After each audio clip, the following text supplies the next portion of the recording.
Thank you so much for joining us today. I'm going to give everybody about a minute or two to kind of log on here and make sure everybody's signed up. But in the meantime, if you could just make sure that you're muted, we'll get started and we'll go from there. Thank you, guys.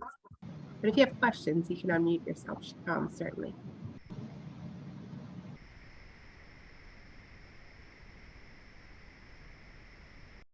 Okay, so we'll move right on. Welcome everyone to our Science of Reading and Lift Intervention Tools for our paraprofessionals and support staff. My name is Sarah Stolman. I am a literacy PD specialist here at the LDOE. And I'm so grateful that you guys have kind of found a way to join us today. We are going to offer these sessions as recordings as well. But it's so important, I think, to give you guys the opportunity to hear this stuff live, but then also to be able to ask questions in case you have questions about how you can best meet the needs of your students. So thank you for joining us today. I do want to start by saying just how much I value the work of paraprofessionals. I am the mother of a special needs child. My son has nonverbal autism, and he would not be able to thrive in school without the support of his paraprofessionals. So you guys truly are miracle workers in the schools. And I know that from the moment you get in until the moment you leave, you're working hard to support our students. And so what we thought today was we would give you guys an overview of a lot of the changes that you might be seeing in your literacy instruction or in your literacy classrooms, because we know that our teachers will go off and they are participating in professional learning opportunities. They are participating in some online training through what we're calling our Act 108 training. But sometimes that's not extended to our paraprofessionals. Our paraprofessionals are still back at the school working directly with our students. So we want you guys to have a sense for what these changes are and how it might look a little bit different moving forward and how you can support that work in your role as a paraprofessional or as support staff. So we'll kind of jump right in. I do want to start by just saying, Cameron, get some more people in. This is a 3-part series. So what I want to explain is that this week we have 3 opportunities for you guys to sit through session 1, right? We gave you different times because we know that some people can't come at this time. Some people, the later afternoon is a little bit better. And so we gave you guys 3 different opportunities this week to sit through session 1. So you don't have to come for the remainder of this week if you're sitting through this session. Next week, we'll start session 2. So you can find the time that works for you next week. And then the week after that, we'll do session 3.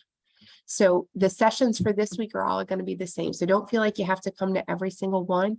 We'll just see you again next week, same time, same place. Or if there's a time that works better for you next week, please join then. Today's session is going to really be an introduction to what we're calling the science of reading.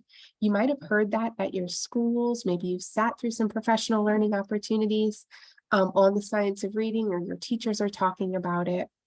But really what we're going to do is we're going to provide you with an introduction to what that is and what that looks like in a classroom and how you can support your teachers in science of reading aligned instruction. So I think it was really important for us to begin by providing you guys with a definition of what the science of reading is. So the science of reading is a vast interdisciplinary body, meaning that many different fields of study this very topic, how students learn to read. So it's a vast interdisciplinary body of scientifically based research about reading and issues related to reading and writing. So it's not just kind of how Sarah Stolman feels about the best way to teach kids to read. Really, it's the science of reading reflects what science has shown is truly the best way to provide reading instruction to our students. And what's very interesting is that, unlike many other areas, there is a pretty strong consensus that there is one specific way to teach students to read that far surpasses every other way. And we're going to talk about that today.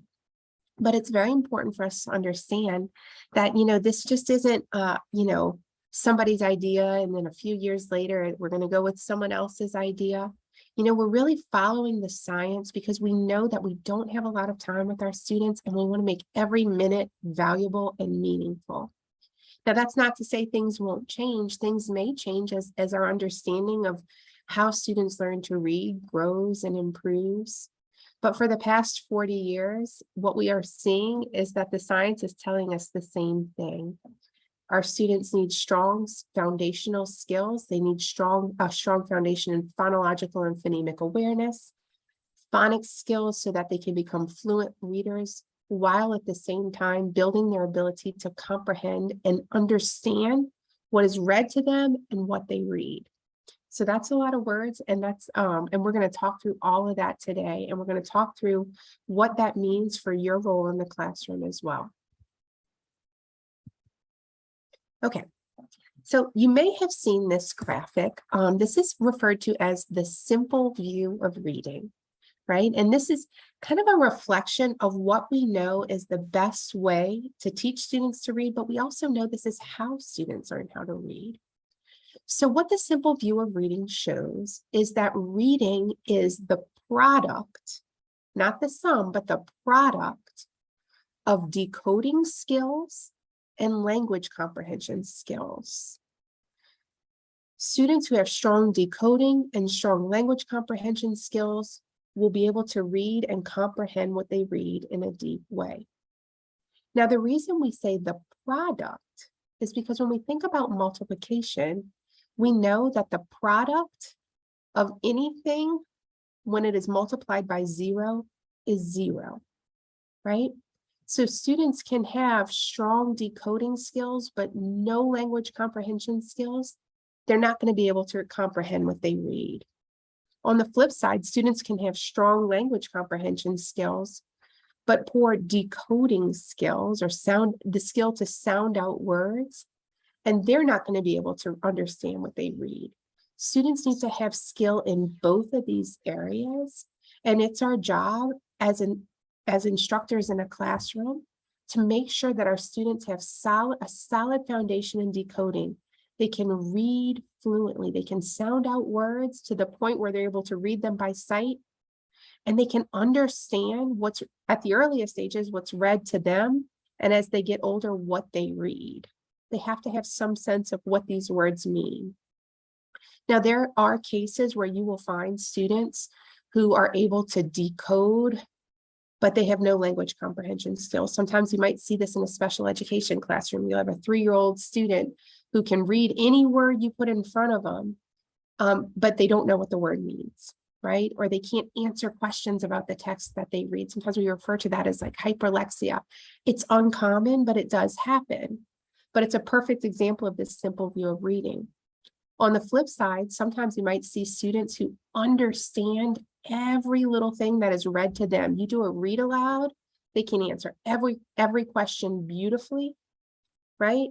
But when you put a book in front of them, they can't decode or sound out the words. We see that a lot in our students as well. Sometimes with our dyslexic students, we'll see that commonly, or are struggling readers, right? But we know that our students need skill in both of these areas if they're going to be strong readers. And what you're probably seeing in your teacher's classroom now, especially if you work in a K-2 classroom, a kindergarten through 2nd grade classroom, is that the teacher is providing instruction in both foundational skills and what we call decoding, learning how to sound out those words. But then in another part of the day, they're also providing instruction in language comprehension. They're doing a lot of reading aloud to the children. They're asking them questions. They're asking them to respond to questions. Both of those things are very important to develop skilled readers. Now, when students get to 3rd grade, the decoding piece sometimes tapers off, because typically what we expect is that our students are able to read with what we call sufficient fluency to support comprehension. But here's the interesting thing, and you guys know this more than anybody as paraprofessionals. So many of our students can't do that when they get to third grade. They can't do that when they're in sixth grade, and some even struggle into high school with those basic decoding skills, right? When they read, it's very choppy. And if the student is reading cats, they're not going to be able to make sense of what they read, right? We know that. They have to be able to read at a certain pace if they're going to be able to make sense of it. And if you have students in third through fifth grade who can't do that, we're going to introduce you guys to some resources today that are going to help you with that, so that you can support students with that. And you can bring these resources to your teacher and say, hey, look, I have these resources now to help our students who might be struggling with reading, because often you're not going to find that explicit instruction in decoding beyond third grade, even though we know it's needed. Now, this is another image that you might see, and I'm not going to dig into this one because really it's very similar to the simple view of reading. They go very hand in hand. But this is Scarborough's reading rope. You might see this in your schools now. It's a big part of the training that the teachers are going through. And this is Scarborough's reading rope. And what you'll find is that this rope is divided into kind of two areas: the language comprehension and the word recognition. Just like our simple view of reading, word recognition is decoding, right? But beyond that, they've unwoven the strands of this rope to talk about the various skills that are covered in these particular areas. So you can see in the blue and green word recognition strands, this is where we're addressing skills like phonological awareness, typically done in kindergarten. Decoding, this is typically the work of first and second grade, with the hope that we get students to the point of sight recognition. This is very important, right? Because one thing that's going to be very different now than it might have been 5 years ago is that we don't do sight words, right? Like, so it used to be that like you'd have a list of the Dolch words and there'd be like 100 words on there, and you'd have your kindergarten students like flashing through those, and we'd expect them to memorize them. We approach things a little bit differently now because we know that there's a better way to teach it. We're teaching all of these sound spellings. And when we refer to sight recognition, we're talking about when a student gets to that point of being able to recognize a word by sight, not sight words. We're teaching them to get to that point through decoding, through learning all of their letter sounds, all of these different sound spellings in phonics instruction. We know that that work leads to students being able to recognize words by sight, to be able to read the way that we do. We're not just really fast decoders. We can look at a word and recognize it by sight. It's actually very interesting. Our brain is so trained that you can't even look at a word and not read it if you have gotten to that point of sight recognition. But we know that the only way our students get there is through strong instruction in phonological awareness and phonics, right? Not through just kind of memorizing words or guessing at words. So if you're still doing some of these sight words, it might not necessarily be a best practice any longer. We're really going to focus on encouraging our students to sound out words until they can get to a point of being able to kind of recognize that word by sight. And this work usually happens in first and second grade. Sometimes it'll start right there in kindergarten too. But generally what we're expecting is that our first and second graders are getting to that point of sight recognition. So no more sight words, no more Dolch lists. We'll put that one away for now. Okay. So another thing I want to talk through is what is the whole group instruction going to look like, right? We know that we have these two areas where we have to build our students' skills. We have to build their skills in word recognition or decoding. And we also have to build their skills in language comprehension. So let's talk through word recognition first. Now, if you are a paraprofessional and you are supporting students in grades K through 1, and for many of you who might be special education paraprofessionals, you might be working with older students too who still have need in this area, right? That's totally normal and to be expected, but you have to know what it is, right? So the most basic foundational skill that you're going to work on is what we call phonological awareness. This is where students are listening to and manipulating sounds and words. So phonological awareness does not involve them seeing the printed letter at all, right? This is just listening to the word. So you'll say, tell me how many syllables you hear in the word dog, dog. They can tell you that one syllable, right? What is the first sound that you hear in the word cat? They're not looking at the word, right? Because once they start looking at the word, then it becomes instruction in phonics. But phonological awareness is listening for and manipulating sounds and words. And we want our students to be automatic with that. If you have a third grade special education student and they're a struggling reader, there's a good chance they have gaps in phonological awareness. And you might want to back down there and provide support there, because if they don't have a strong foundation in phonological awareness, they're really going to fall apart when you start introducing the word, right? Like where they start looking at the word and reading the word, and they're going to start doing this business. They'll see the word dog written and they'll go d a g log, right? They're not retaining those sounds. They're not hearing those sounds. But a student with strong phonological awareness is going to be able to decode in a much more efficient and better way. So if you have students who are truly struggling readers, you want to make sure that foundation in phonological and phonemic awareness is right there. And guys, it's so easy. You pull them to your table or you pull them to the carpet or wherever you're sitting. Tell me the sounds you hear in the word cat. Okay, let's change that first sound to rat. Okay, let's change the first sound to mat. And just, you don't need flashcards, you don't need materials, you just need you and the student, right? Rhyming, that's another phonological awareness skill. What's a word that rhymes with mat? Rat, right? And as they get more proficient, then we start focusing on the individual phonemes, and we call that phonemic awareness. And so that's where we're doing tell me all of the sounds you hear in the word bug, bug. Or you might flip it around and say, let's put these sounds together. B, g, bug. And you have them do that. It's strictly oral with them listening.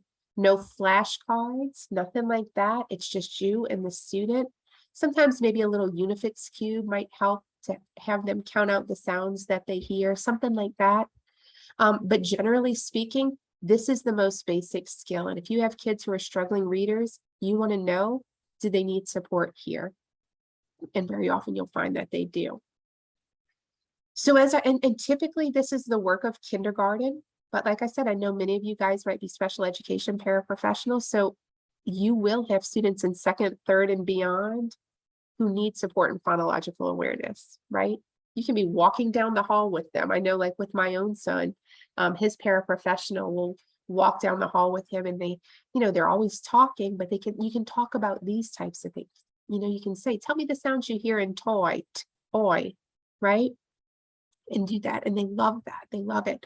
But as they become more proficient in it, then you're going to move into phonics. And so you're going to see your teachers providing a lot of instruction in phonics. This is when they take what they know about all of these sounds and they learn what we call the code, right?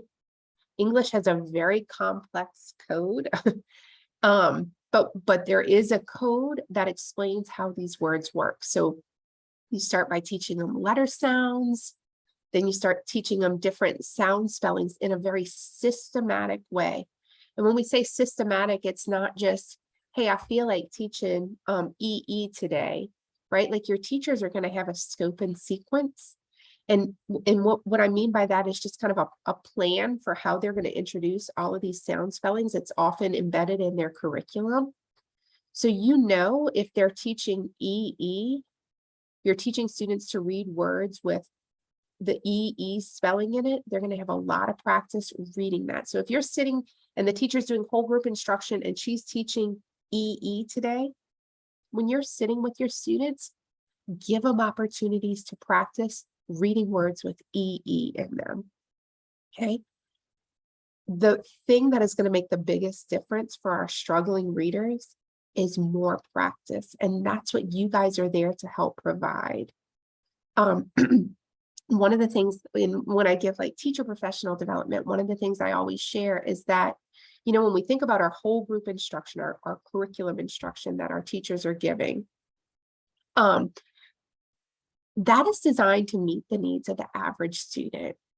The average student needs to be able to see a new, what we call sound spelling. So if we're talking about EE, and apply that 4 to 5 times before it's imprinted on their brain and they're able to read it by sight, 4 to 5 times. That's what our whole group curriculum provides. Now, many of you are working with our struggling students. Our struggling students may need 20 to 30 applications, right? We have to anticipate that. Right? We know just some students need more practice.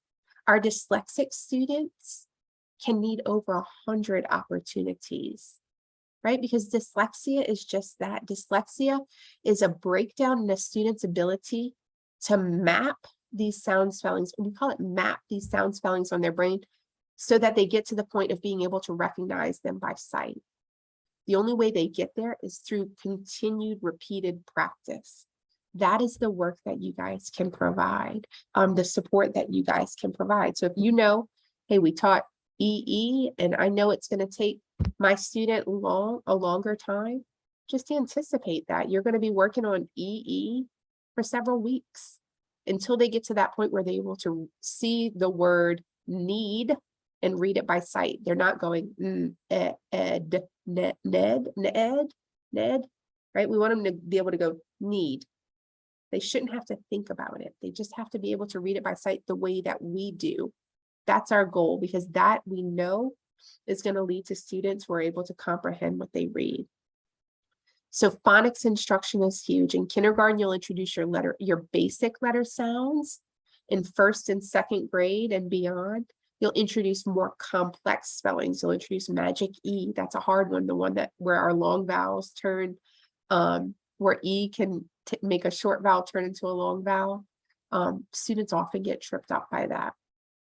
And you know, you can always, if you want to know the scope and sequence that your teachers are using, take a look at their curriculum, right? It's usually right there in the front of the book. And you can see, okay, this unit is going to teach what we call R-controlled vowels. So you can anticipate that that's where you're going to support your students. Right? And if you know they're really falling behind on skills that they've learned in previous units, know them, and then you can support them with that. You can always take your teacher's teacher guide, and I'm sure in your schools, they may even have extra copies. She would be glad, or he would be glad to print you this out and study, because that's going to help you guys support your students. What you're also going to find is that students are reading from decodable readers.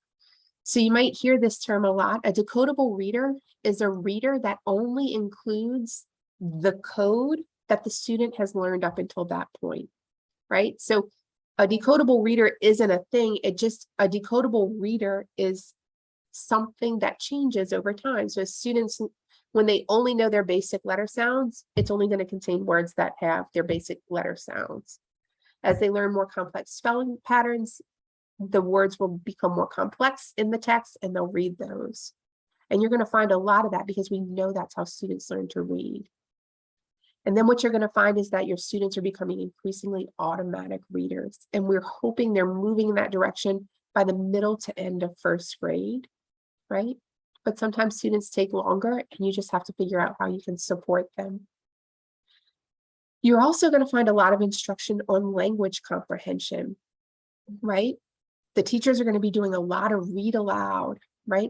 And listening to high quality, what we call knowledge building text, because we know our students have to have some knowledge of the topics that they're learning about in order to comprehend in a deep way. Students who have more background knowledge outperform others on reading assessments, right? So we're building knowledge through these read alouds. The teacher is going to be asking and answering questions.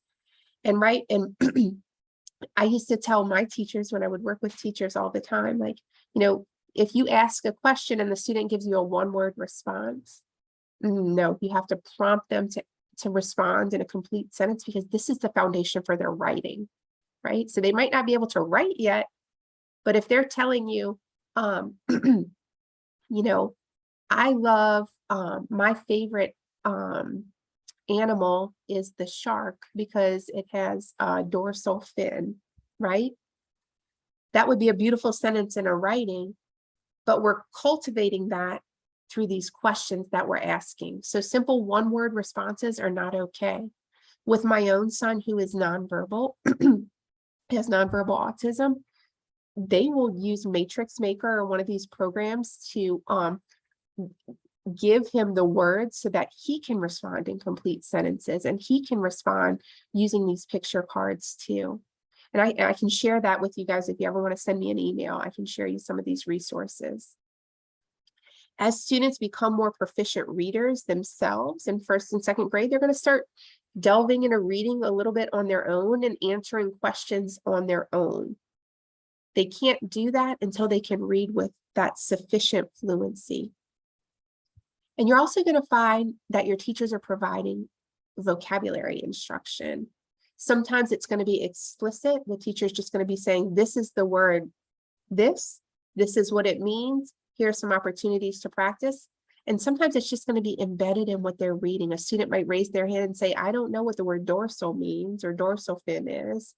And the teacher's going to stop and provide instruction there, or it might be embedded in there. But it's very important for students to have strong vocabulary. So if your students have limited vocabulary, if you're working with English language learners, vocabulary instruction is key, and that's something that you can do to support them. If you think there are words in the read aloud that they don't know, tell them what they mean, because that's going to support their comprehension. Vocabulary instruction is very, very important. Okay. So as the classroom instructional team, you, the teacher, anybody else that's in that classroom, if it's a speech pathologist in the classroom, you guys must have a clear and shared sense where a student is in their path to reading. Are they still at that point where they need phonological and phonemic awareness support? Can they easily manipulate sounds? If not, that's where you support them. They can't do that. Don't worry about the other stuff. Go back there, because they're never going to get to that other stuff if you don't get them that solid foundation there. Can they apply newly learned spelling patterns automatically? If that's where the breakdown is, that's where you provide your support. Can they read fluently, appropriate for their grade level, right? Can they read with enough rate so that they can make sense of what they're reading? Or can they respond meaningfully to questions about texts read aloud? If they cannot answer questions, then you have to figure out why. Do they have no background knowledge on the topic? Then sit with them and talk about this topic before the teacher does the read aloud. Are there words that are tripping them up? And look, no child likes to say, oh, I don't know. And some kindergartners will, they'll like raise their hand and they always want to talk no matter what, right? But generally speaking, our struggling students don't like to bring up the fact that they're struggling by raising their hand and asking questions about words that they don't know. So that can be something that you can anticipate and support with, right? Sit by those students during those read alouds, and if they seem perplexed, stop them, say, hey, do you know what that word means? And then give them a little hint or support them with that, so that they're able to make sense, right? We don't want to penalize them from not knowing the meaning of words. So this is how you can support in the classroom. This is how you can support your students and your teachers in the classroom. Now, as we end today, right here at 10 o'clock, I want you guys to think, have you and your classroom instructional team, meaning the teacher and any adult that's in the room, established a meaningful way to communicate information about reading progress? If you haven't, think about how you can do that. And look, I know the time constraints. When I was a teacher, I did not have time to have a 30-minute meeting with my para. I wanted to in the worst way, but I also wanted to respect her time. But maybe the teacher can leave a little note, or you can look at some of these resources that we're going to talk in later sessions of this series, and you can make these decisions for yourself.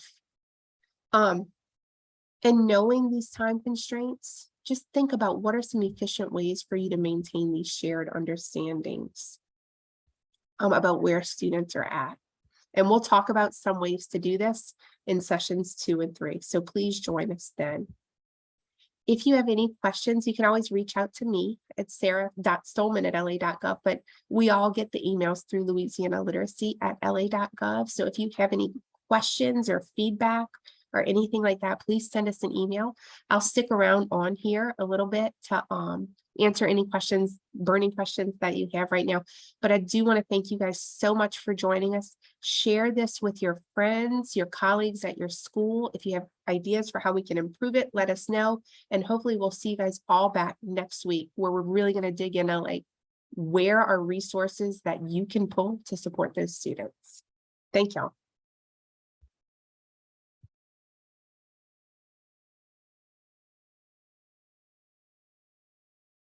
Hi, I had my other colleague with me, Mr. Rushing. I just wanted to let you know Mr. Rushing was with me in this meeting. Okay. If you're writing names down. Oh, no, this is just for your, I mean, if you need some kind of certificate or something to show that you were here, send us an email and we can get that to you. But yeah, no, thank you so much. You're welcome. Thank you. Have a wonderful day. You too.